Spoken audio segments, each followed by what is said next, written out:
रात की नींद बस ऐसी थी कि पलक झपकी और सुबह हो गई। और आपने पिछला एपिसोड देखा हो तो आपको पता होगा कि हमारा होटल गौरीकुंड स्टैंड से करीब 3.5 किलोमीटर ऊपर है। अभी बज रहे 4 साढ़े 4, हम रेडी हो गए, निकलते हैं और जैसे जैसे सुबह होगी वैसे वैसे दिखाते हैं। जय भोलेनाथ। पर होटल वाले भैया ने हमें एक शॉर्टकट बताया कि नीचे की तरफ ढलान है, वहाँ से आप रात में उतर जाना। पर शायद वो ये भूल गए कि पहाड़ चढ़ना और उतरना हमारा रोज का काम नहीं है। हम टॉर्च जलाकर धीरे धीरे जंगल के रास्ते से होते हुए नीचे उतर ही जाते हैं। यात्रा शुरू भी नहीं हुई थी और हमारा एडवेंचर पहले ही हो गया था। पर कोई ना, 3.5 किलोमीटर चलने से तो बेटर है। रोड तक जाना चाह रहे। पुल क्रॉस करते ही गौरीकुंड की आवाजों ने हमें वापस से जगा दिया था। बस थोड़ी मशक्कत के बाद हम गाड़ी में बैठ ही जाते हैं, जो हमें सीधा गौरीकुंड छोड़ने वाले थे। गाड़ी में घुस के जा रहे हैं हम।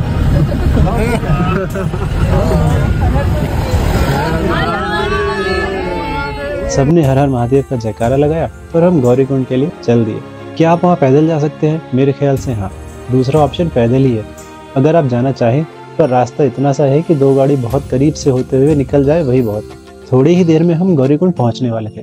सुबह सुबह ठंड इतनी थी कि गौरीकुंड में नहाए या नहीं ये डाउट ही चल रहा था कि अचानक हमारे गढ़वाली भैया बोले, गौरीकुंड में नहा रहे हो ना आप लोग? हम सबने ठंड देखते हुए बड़े धीरे से दबी आवाज में हाँ हाँ। भैया को शायद हमारे मन में क्या द्वंद चल रहा है ये पता चल गया हो, तो वो बोले, अच्छा सुनो, तो बड़े बुजुर्ग बताते हैं कि पार्वती माँ ने यहाँ तपस्या की थी शिव जी को मनाने के लिए, उनसे शादी करने के लिए, और करीब यहाँ से 12-14 किलोमीटर दूर ही त्रियुगी नारायण मंदिर में उन्होंने शादी की थी। और कहा जाता है कि भगवान श्री गणेश को भी माँ ने यही बनाया था। और मान्यता है कि माँ अपने भक्तों को नहला धुलाकर तैयार करके महादेव के पास भेजती है। तो इस गौरीकुंड में नहाने से न सिर्फ आपके पाप धुलते हैं, बल्कि पार्वती माँ का आशीर्वाद भी मिल जाता है। जय भोले शंकर। तो बस डिसाइड हो गया। हम नहा रहे थे। माँ पार्वती के आशीर्वाद के बिना थोड़ी आगे जाने वाले थे महादेव से मिलने। हेलो गाइस, हम लोग जा रहे हैं कहाँ? गौरीकुंड। किलोमीटर दूर हम पहले उतर गए। के दिखाते हैं। अगर आप यहीं से खच्चर या पिट्ठू करने का सोच रहे हो तो आई थिंक मेरा सजेशन यही होगा कि आप थोड़ा आगे से करें, फिर वहाँ आपको जेन्युइन रेट भी मिलेगा क्योंकि वहाँ पर प्रॉपर कंपटीशन है। गौरीकुंड में नहाते हैं यहाँ पे। चलने वाली आते यहाँ से जा रहे हैं, हमें नहाना है इसलिए हम यहाँ से जाएंगे।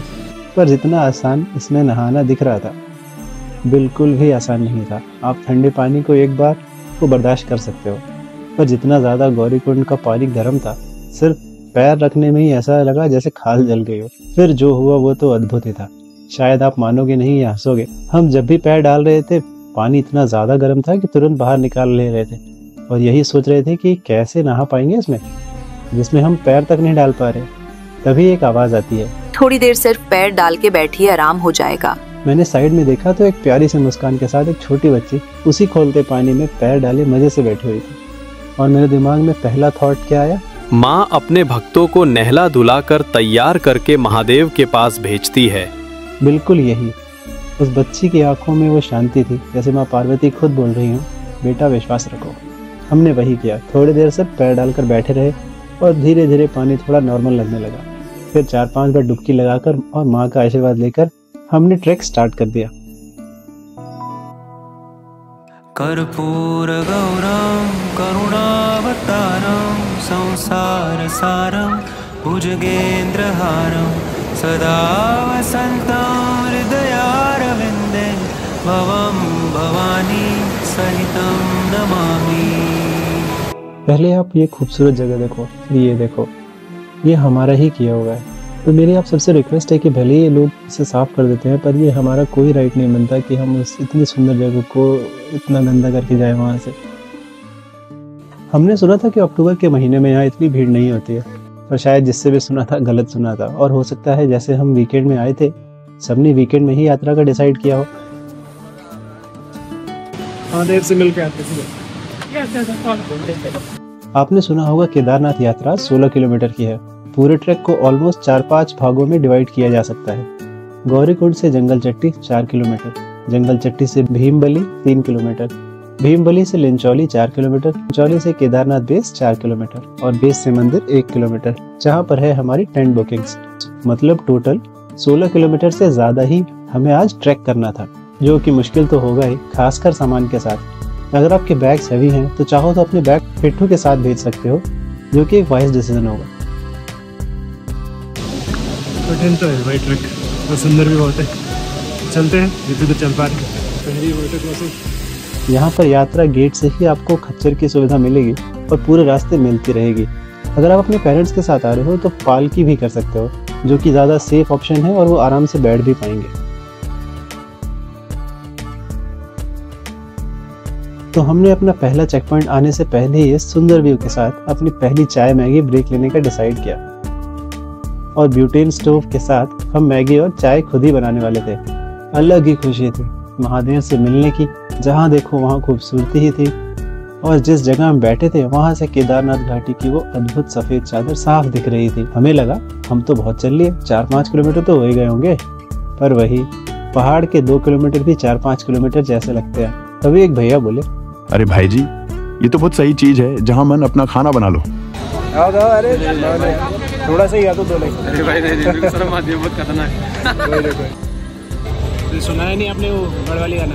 वही वाला सुना दो। ये यहीं के लोकल वेंडर थे और हमारे इस स्टोव को देखकर शायद हमसे ज्यादा खुश लग रहे थे। इनसे थोड़ी बहुत बातचीत कर हम आगे बढ़ते हैं और रास्ते में अचानक एक आवाज आती है, ओ बालक माथा टेक के जा, हर हर महादेव। मैं पीछे मुड़ता हूँ और देखता हूँ कि हम चीरवासा भैरवनाथ जी के मंदिर के पास खड़े थे। तो बाबा को प्रणाम किया और उनका आशीर्वाद लेकर हम आगे बढ़ते हैं।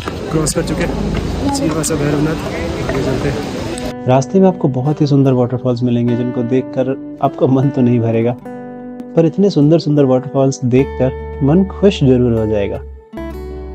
रास्ते में लोगों के लिए अलग अलग जगह रेस्ट करने के लिए सीट्स और शेड्स बने हुए हैं। साथ ही साथ खच्चर को रेस्ट करने के लिए, पानी पीने के लिए बहुत सारी जगह हैं। ऐसे छोटे छोटे पॉइंट्स बने हुए थे और ऐसे ही चलते चलते हमारा पहला चेक पॉइंट जंगल चट्टी आ जाता है, जिसे देखकर थोड़ा मोटिवेशन मिला।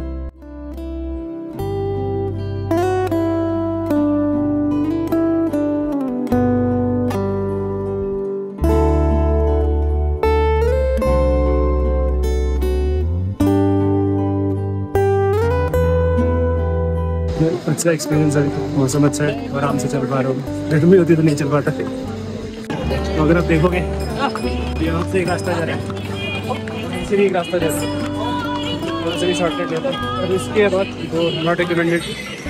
जंगल चट्टी से नज़ारों को खुद के अंदर समाते हुए हम आगे बढ़ते हैं और थोड़ा आगे बढ़ते ही लेफ्ट साइड में आपको हनुमान चट्टी में हनुमान जी के दर्शन भी हो जाएंगे। पहाड़ों की लाइफ मुश्किल होती है, पर यहाँ के लोगों के हौसले बुलंद। मैं एक आंटी से मिलता हूँ जो नीचे से सामान ढोकर के रामबाड़ा ब्रिज पर बेचने जा रही थी। उनकी हिम्मत देखकर हमें भी थोड़ी हिम्मत आ जाती है। आपको पानी खरीदने की जरूरत नहीं पड़ेगी। वाटर टैप्स भी लगे हुए थे, जिनको आप चाहो तो हमारी तरह पी भी सकते हैं या बिस्लरी की बोतल खरीद सकते हैं, पर उस पानी का स्वाद किसी बिस्लरी से कहीं ज्यादा ही होगा, ये तो मैं आपको बिल्कुल बता सकता हूँ।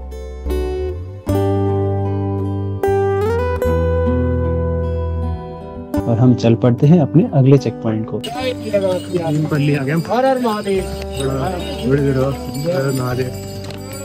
हमारा दूसरा चेक पॉइंट। यहाँ तक हम फिर भी आसानी से आ गए थे। रामबाड़ा ब्रिज यहाँ से बस 1 किलोमीटर की दूरी पर है। 10 किलोमीटर और बचा है। बीमा कॉम्प्लेक्स में आ चुके हैं और चाय वाय पीते कहीं और आगे बढ़ते हैं। जल्दी जल्दी 3-4 बजे तक हम पहुँच जाएंगे।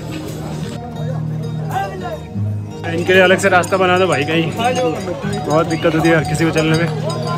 जब तक कोई गिरेगा नहीं तब तक नया रास्ता बनेगा नहीं। तभी मेरे दोस्त को कॉल आ जाता है कि उसका HR इंटरव्यू अगले 10 मिनट में ऑनलाइन वीडियो कॉल पर होने वाला था। हम एक चाय की दुकान पर रुककर कुछ खाते हैं। भाई तब तक वो अपना इंटरव्यू देता है। पहले ये व्यू देखो, फिर हमारे भाई को देखो। जब तक ये इंटरव्यू देता है तब तक ये छोटा सा टाइम लैप्स ही देख लेते हैं।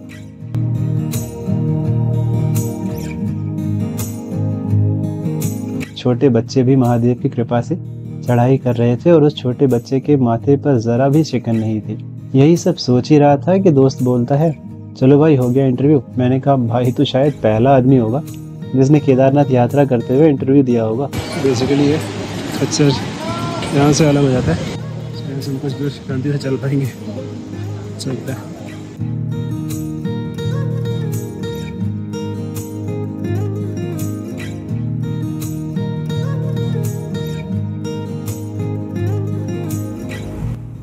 हम सब जोर की हंसी के साथ अपने बैग उठाते हैं और आगे बढ़ते हैं। यहाँ से यात्रा थोड़ी मुश्किल होने वाली थी क्योंकि यहाँ से ऊंचाई बहुत तेजी से बढ़ती है। मतलब यहाँ से आपको वाटर ब्रेक्स ज़्यादा लेने हैं ताकि क्रैम्स अवॉइड कर सके। शायद ये यात्रा का सबसे मुश्किल पड़ाव है। हमें इधर से चढ़ के वहाँ जाना है, ऑलमोस्ट वो घाटी में। बस इसी की कमी थी, बारिश है हियर। 8.5 किलोमीटर हो गया, चलते हैं। वेट कर दिया जैसे तो परेशान है हम भी।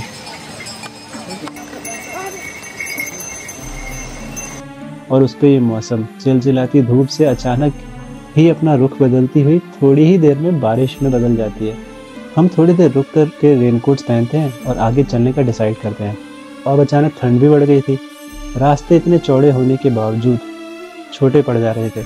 यात्रा के दौरान सबसे बड़ी मुश्किल है खच्चर, खासकर जिनके साथ उनके चालक नहीं होते। वो कहीं भी जा सकते हैं और कभी भी रुक सकते हैं, जो पूरे यात्रा को उतना ही खतरनाक बना देते हैं। 2-3 बार हम भी उनसे टकरा गए थे। पूछने पर पता चला कि सरकार पैदल यात्रियों के लिए 2027 तक जल्द ही अलग रास्ते का निर्माण कर रही है,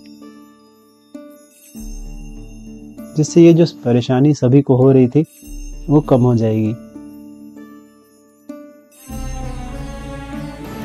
उस ऑरेंज वाले पे जाना है। कैसी हालत होती है, मैं दिखाता हूँ। पर अब हिम्मत जवाब दे रही थी। 2-3 बज चुके थे।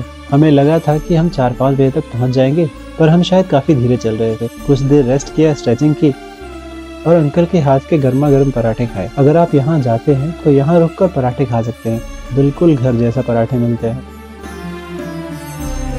4-5 किलोमीटर और बचा है।